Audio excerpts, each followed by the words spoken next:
Alright, today my claim is that Backstreet Boys is better than NSYNC. No, I'm just kidding. We all know about the budget cuts that are going on within schooling in California, and it's something we hear about daily.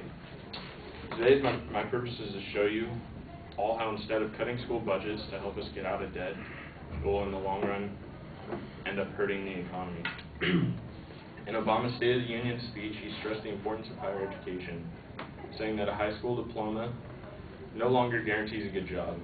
I think that's something that we all are pretty aware of. I mean, we're all here in college, but with the budget cuts, there are larger classes, fewer classes offered, less transfers, less a reduced enrollment, and many other such things, making it harder to obtain a higher education. Within my research, I found several examples that I think many of us can relate to. I found people who were forced to go to community colleges because they weren't accepted into universities. I found people who had to take a semester off because classes weren't offered that they needed to complete graduation.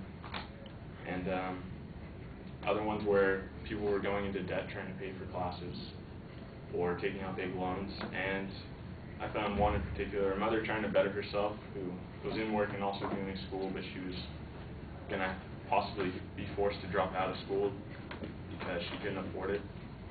So she may not be working with a diploma, which means she can't earn as much money. I found an expert in regards to the budget cut. Pat Callan, president of the National Center for Public Policy and Higher Education, said this: "We'll see a decline in the number of college graduates when the economy demands more. California's future is at risk if fewer people can earn college degrees. People can't afford to go back. People who are laid off can't improve their skills to get better jobs, and fewer classes all around."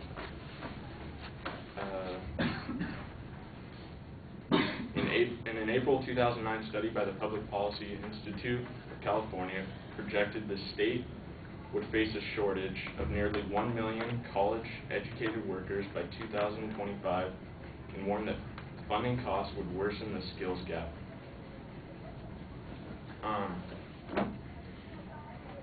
So I think it's quite obvious that budget cuts aren't the way to solve our problem, and that it'll end up hurting everyone's education, potentially making it harder to find jobs, and not to mention the thousands of teachers that are taking lower pay cuts, everyone at schools that have to take less money because of the budget cuts, and the many other jobs that are affected because of it. And I think that it just goes to show that education should be number one no matter what, and we should never take money from it.